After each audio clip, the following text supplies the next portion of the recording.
Hello everyone, welcome to another edition of Why Come Japan. I'm your host Radri, where I interview creatives about their craft and how it relates to Japan. And today on my show is Tokini Andy. How are you today, Tokini? Good. How are you?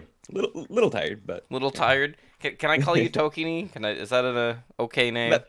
that's fine. That's fine. That's fine. A lot of people do.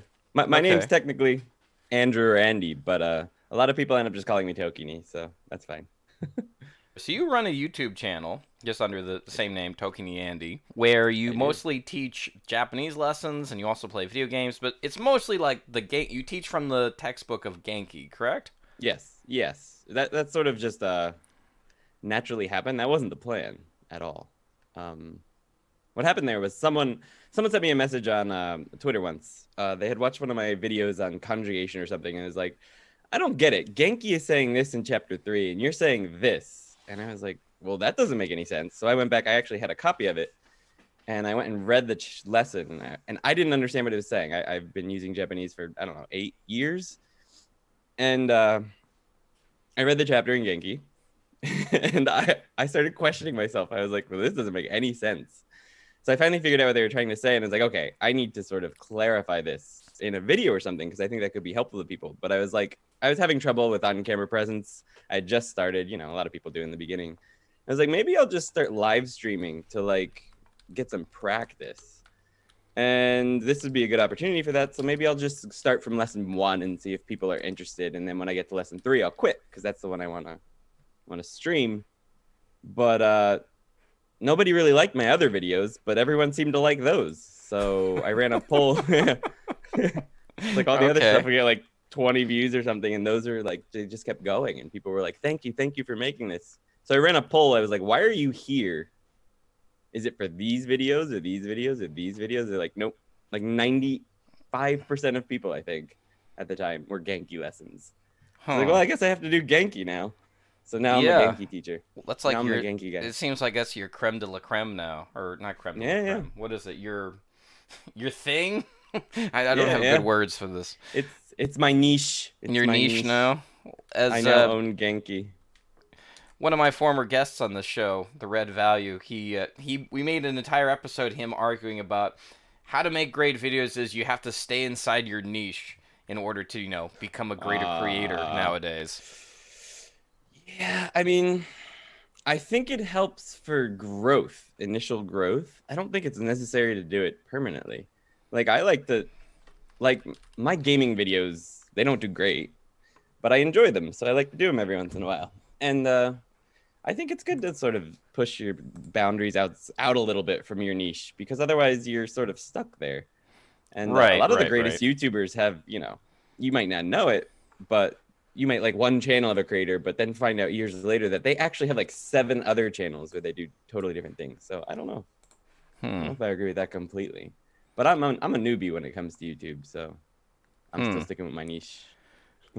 Why do you think people come to your channel, like out of everywhere on the internet, to just for like the Genki lessons in particular? Because I mean, that's like what people come for, right? Mostly. Yes. Okay. Because Genki kind of it's got some shortcomings in especially the previous editions and the explanations, so people search for it, and I try to make search specific stuff like Genki 1 lesson 3 Mas form or whatever, and my channel's the first one that shows up. So that's the reason. It's not necessarily because anything else, really, I think. But also nobody else does it. Nobody else does full lessons of Genki.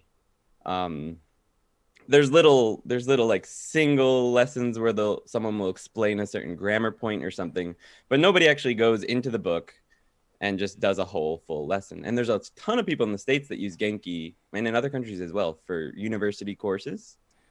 And there's I have a lot of university students as well that have been using my stuff for supplemental, material. Right. So what are you going to do when you run out of Genki lessons? Are you going to start doing Tobita? Because I know that's like the advanced book. You know that one, right? I don't really like it very much, but I've seen it. There's a new one that Japan Times, who makes Genki, put out called Quartet, and I've been taking a look at that. I'm considering moving on to an intermediate textbook. What I eventually want to do is if my Patreon gets up to 500 members, what I'll start doing is I'll do 3 streams a week. I'll do a new intermediate stream. I'll go back and restart Genki 1 once a week, and Genki 2 once a week. So like I'll have 3 streams a week for different levels. So that's kind of my long-term idea. But then when I finish the intermediate book, then I'll probably just start doing standalone stuff. Right, right.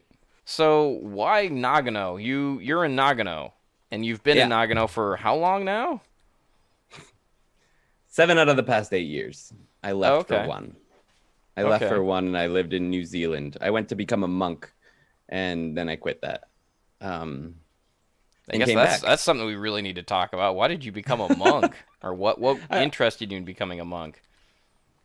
The lifestyle mostly. It was something I was quite interested in. Like, I guess 4-ish years ago, I started getting into meditation. I had like a rough time with some stuff, and that had helped me get through it. Meditation I had started doing. And I was like, maybe I'd like to do this forever. And I didn't like money at the time. I was like, the whole idea of not being able to touch money and living off of, just whatever people put in your bowl, that sounded interesting, sounded neat, very stoic, and I wanted to give it a shot. And I went and did it. And before I went, I was dating Yuki, the girl who I'm still dating. And we broke up so that I could go become a monk. And I guess I sort of regretted that when I got down there. And she went to New Zealand at the same time I went to Thailand and Sri Lanka to go start. And I quit 2 weeks in, and I went to meet her up with her in New Zealand. So it's kind of a non-starter, but wait, you're just like, nope, I'm not doing this. I'm good. What made you say that? So I don't know if you've ever like gone 2 weeks in sort of isolation or any amount of time in isolation without any technology and any kind of really anything, like no books, no technology. It's just sort of, you're just sitting there all day, every day. Have you ever done anything like that for any more than like a day? No. It turns out it's devastating. Like, why is it devastating? Like pretty much everyone that goes there to do this stuff has like a breakdown about a week in, because there's like a heavy detox just from like the constant stimulation, probably from like cell phones, just having stuff at our fingertips at every moment. So everyone just sort of breaks down, and a couple days to a week in, and some people like can they have handle like it. Meltdowns or something? Like meltdowns, yes, like meltdowns. Okay. So like another thing is you're eating once a day. So every morning at 8, and you have 30 minutes. So you throw all your food in a bowl, and you're given 30 minutes to eat a day's worth of food. So right off of the bat, you got a total change in the lifestyle. And then you had to turn in all your electronics at these monasteries, all of them, your phones, all your books. So like you're just, you eat once a day. You have some tea in the afternoon. And then you sit in like a meditation hall like 3 or 4 hours a day. And then the rest of the time, I don't know, you're doing the laundry, you're just trying to keep yourself busy. And yeah, most people have a sort of a breakdown a couple days in. And the people who make it through those breakdowns, sometimes they stick around, sometimes they quit. But part of what turned me off from it was most of the people, like most of the monks there, they didn't seem very happy. Most of them seemed pretty miserable. Why do you think they were miserable? Well, some of them said it. Some of them just, you could see the look on their faces. Okay. And like, there was like weird politics going on where like they were tattletaling on each other. And then like, what? This one thing stood out to me. Like this one thing stood out to me. Yeah. Yeah, it was weird. This one thing really stood out to me, and I kind of forgot about it until right now talking about it. But this, they've got, so like Theravada Buddhism, which is sort of the oldest still existing version of Buddhism. They've got a lot of rules for monks, like a lot. And most don't pay attention to them. But the place that I went specifically was very strict.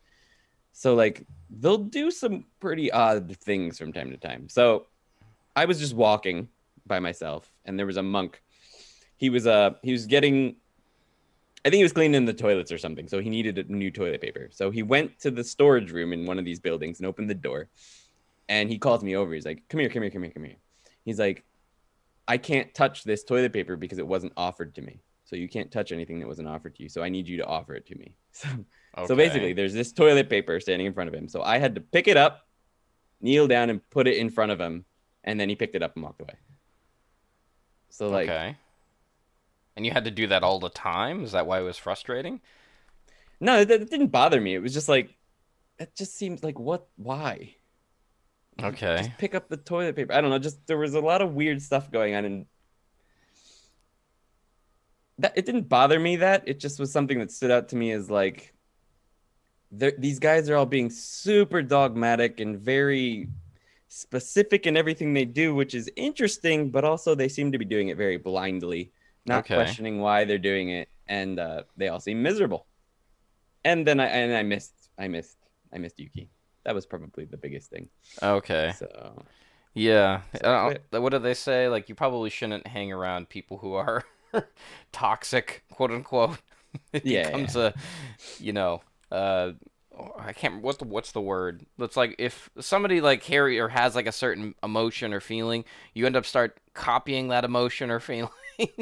Like you're like, I don't want this. It's like I came here. I can understand. Like you came there to be a monk, you know, because you thought it'd be peaceful and it was all about detox, right.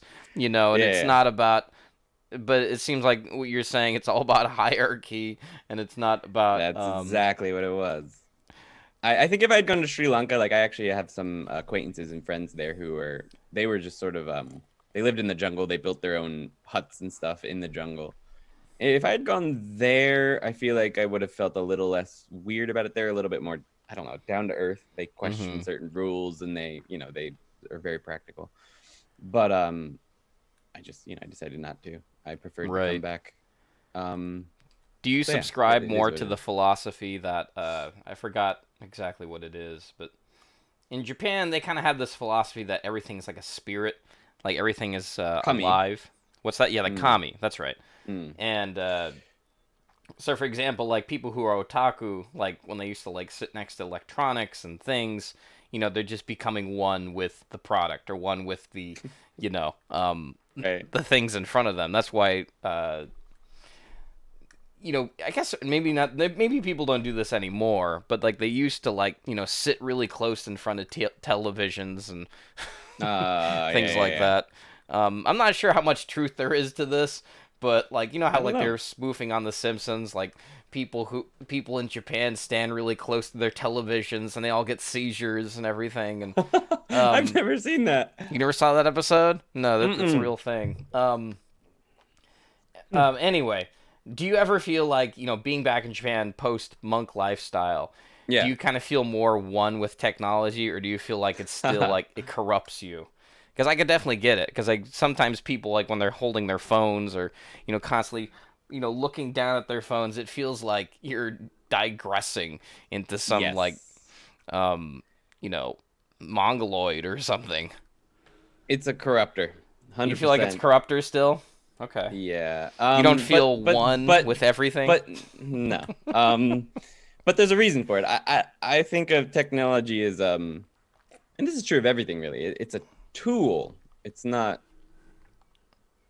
I like the Japanese philosophy of kami, like how if you climb up on a mountain and you look at a view, how that view is alive, and I like that whole philosophy. I like it. Right. Sometimes I identify it. I don't necessarily feel it. I certainly don't think it's real, like literally true. I think it's interesting and very useful. It helps keep things like that preserved. Okay. Like living in Nagano, it's a decent sized city in the middle of a valley, in the middle of nowhere, basically. But like all the mountains that surround it, there's no houses on them or anything. They're still there. And if in New Jersey, in this kind of a place, those mountains would just be developments. Like you'd have developments rolling up those mountains. And I feel like part of the reason that it's not like that here is because of, it could also be because of earthquakes. It could just be that. Right. But I get the feeling that certain things here are preserved that never would be back home, just because people have more respect for the natural world. So in that sense, I like it. I don't feel that crossing over into technology, although I do hear it in the way people speak. Like people will refer to their phone as he or she, or their, Wait, their, what? their different items. People refer to Yeah, their man. phone or he or she? Or their items, or their like cups. Like not everyone, but you I've will hear people never refer heard to that. items Wait, as he or wait. she. Yeah. Not all the time, but like if they really Okay. like a certain item that they own, you'll hear them referring, or their computer, like their laptop. They You must have literally heard say people referring to their kare laptop and as he. kanojo?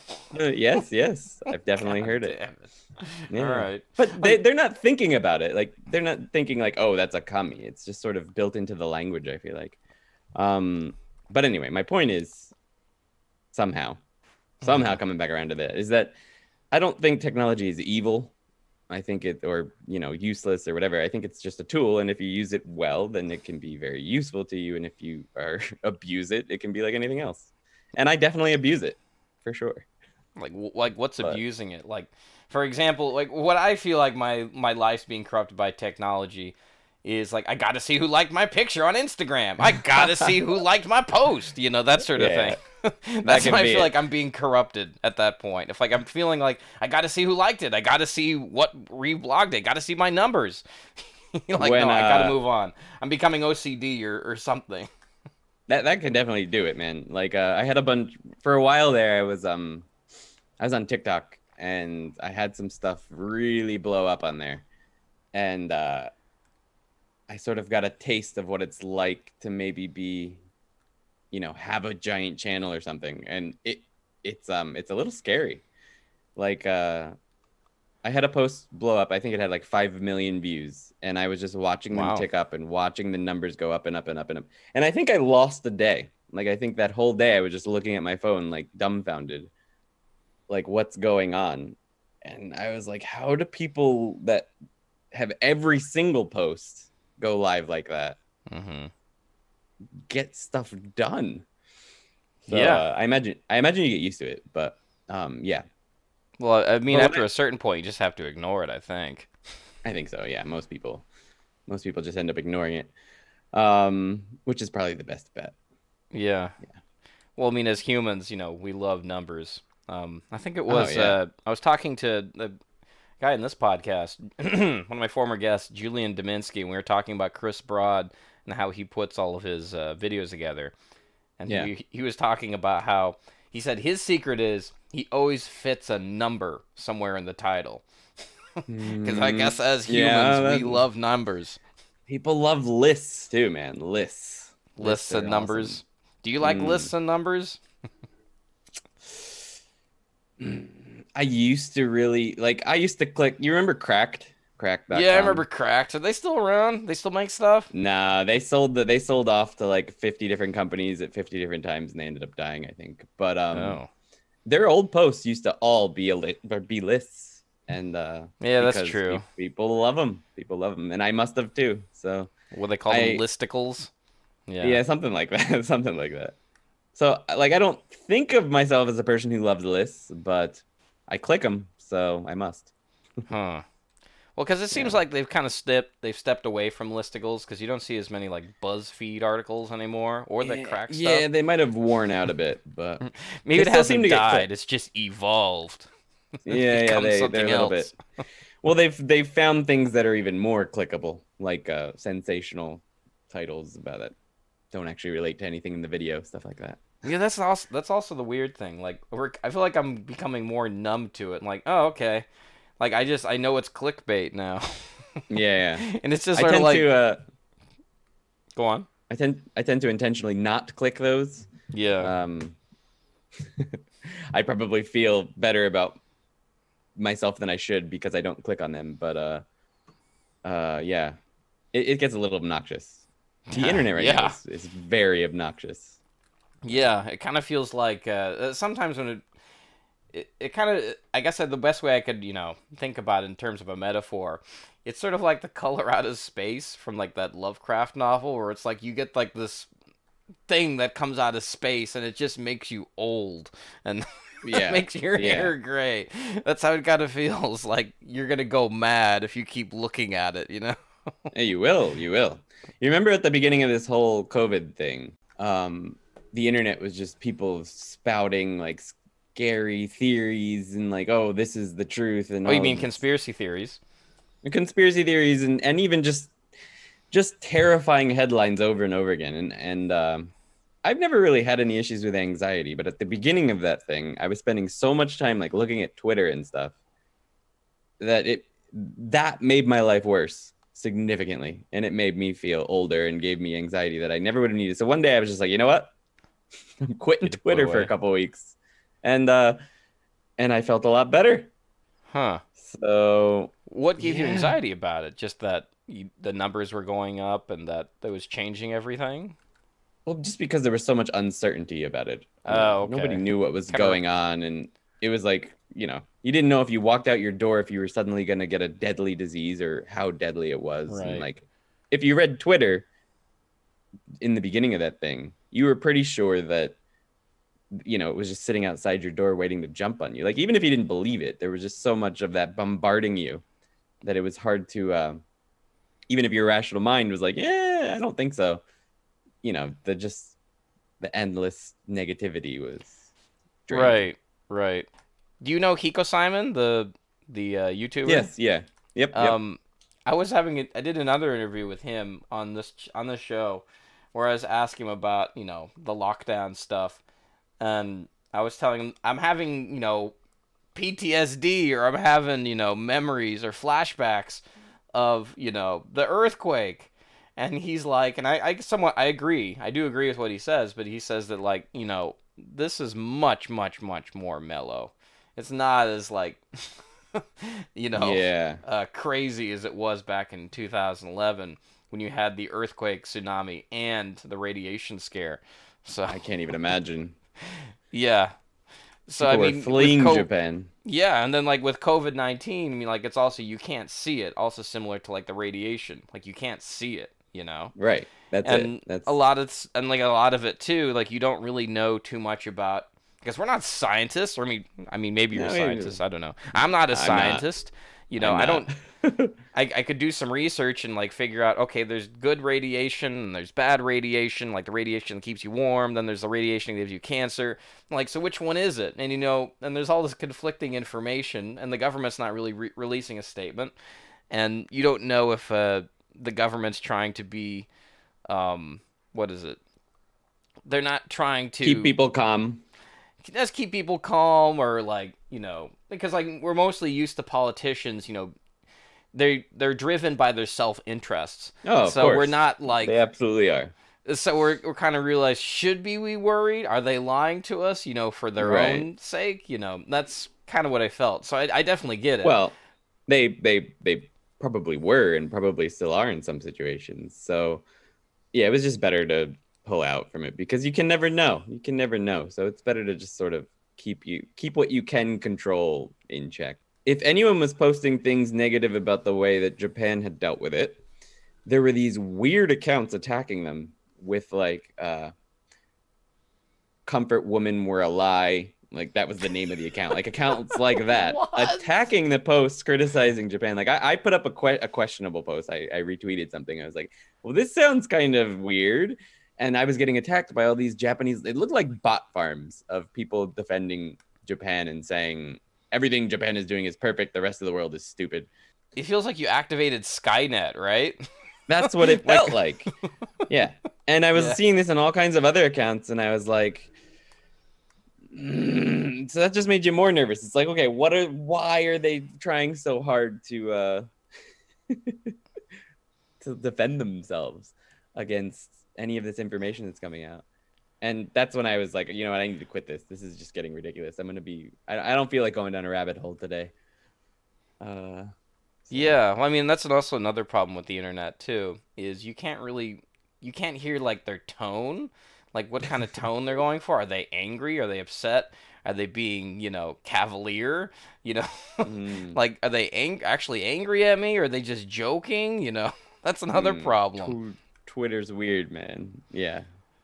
Just assume that they're always angry at you on Twitter, I would say. Okay. Well, I never assume anything. I just say, whatever. Yeah, no. I'm joking, of course, but everyone always seems to be angry on Twitter. Twitter. Come for the anger. Yeah. Stay for the fighting. Stay for the fights. Okay, I guess. Yeah. No, I don't go on there much anymore. But Okay, well, one thing I wanted to ask you was, you did TikTok, and you said one of your biggest videos was what on there? 5 million. You said 5 million, but what was the video? Oh, it was I went to like what was the video? I think it was about using the toilets in Japan and how there was no there's often no towels. So like in older bathrooms in like department stores and stuff, there'll be no towels and there'll be no air dryer even. So like it was just a comedy video, no talking, of me going to the bathroom for the first time in Japan. So first year in Japan. Yeah. Looking, there's nothing, and me sort of panicking and using toilet paper to dry my hands. And then the next year, so year 2 in Japan, I have in my own little towel. And in the 7th year, I just don't wash my hands. So that was the video. And this was just pre-COVID blowing up. So people started joking, saying, "And now you have COVID," and it became a meme. Oh, because it just and became the whole thing blew up. Yeah. Oh. So I did a few more bathroom TikToks like that, where like just showing off the bathroom in Japan, because it was at my school and they didn't have towels, they didn't have a blow dryer, like there was nothing. It was just freezing cold water. So I did a couple videos like that, and I think I got something like 15 to 20 million views in a month or something. It was ridiculous. TikTok was just handing out views. Okay, it wasn't like, "Hey everybody, this guy's not washing his hands." It wasn't like one of not the. Yet. It would be now. That's what would happen now. But at the time, it was just a funny joke that everyone thought was, silly. Well, it seems like that's what people want on the internet. They don't want to see something like pleasant or good, or like, maybe sometimes people want to see wholesome things, but for the most part, people want to see assholes or people up to no good for some odd reason. Yeah. I don't know. It's like, why don't you just become a cop or something? Just get a job looking at surveillance footage all the time. I think it makes people feel better about themselves, maybe. Maybe. Just, I would never do that. I'm so much better than this person. Haha. I'm assuming. Okay.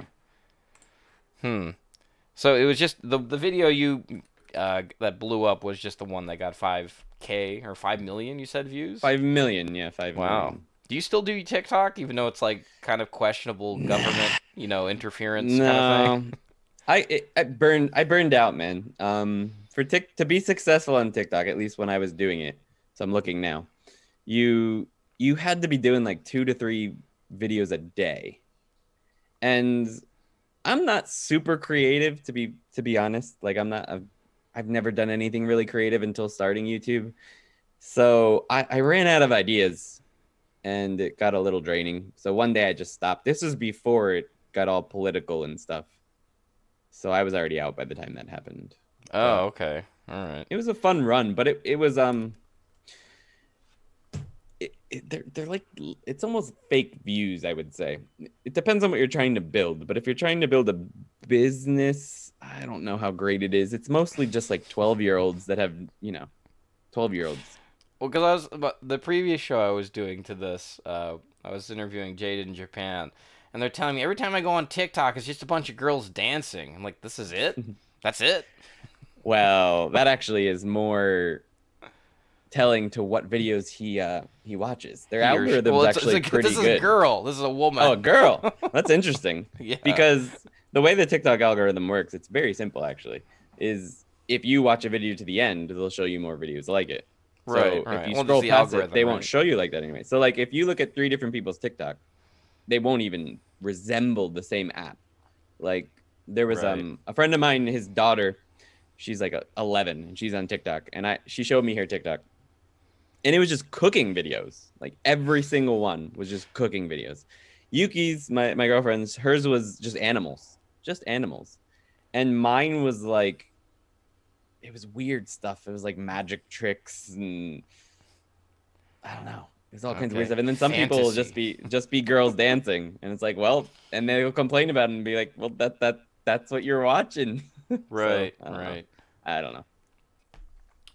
All right then, Andy. I think that's about all for today. All right, man. Thanks for having me. All right, so next week on the show, I'm in talks with Totally Drew. He should be on the show, formerly Tokyo Drew. Do you know who that is, Andy? I do.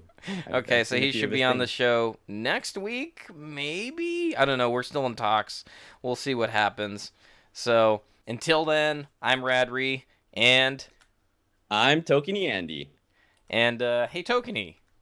Yeah. Jesus, man.